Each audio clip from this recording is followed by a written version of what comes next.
નમસ્કાર મિત્રો, તો ગુજરાતના તમામ ખેડૂતો માટે આજે ખુશખબરી. તમારો જે પીએમ કિસાન સન્માન નિધિનો 18મો હપ્તો હતો તે આજ રોજ તમારા ખાતામાં ટ્રાન્સફર કરી દેવામાં આવ્યો છે.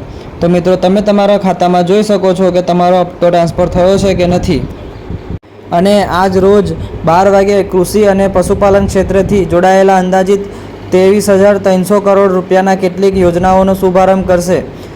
તો મિત્રો, તમારો 18મો હપ્તો તમારા ખાતામાં પડ્યો છે કે નહીં તમે ચેક કરી શકો છો. અને તમને તે ચેક કરતા ના આવડતું હોય તો કોમેન્ટમાં લખજો, તો હું તેના પર વિડીયો બનાવીશ અને તમને શીખવાડીશ. તો મિત્રો, તમને ના ખબર પડતી હોય તો તમે કોમેન્ટ કરી શકો છો, તો તેના માટે હું આગલા વિડીયોમાં જરૂર બતાવીશ. માહિતી સારી લાગી હોય તો વિડીયોને લાઇક કરજો, કોમેન્ટ કરજો અને ચેનલને સબસ્ક્રાઈબ કરવાનું ભૂલતા નહીં, તાકે રોજ તમારા સુધી આવી નોટિફિકેશન આવતી રહે.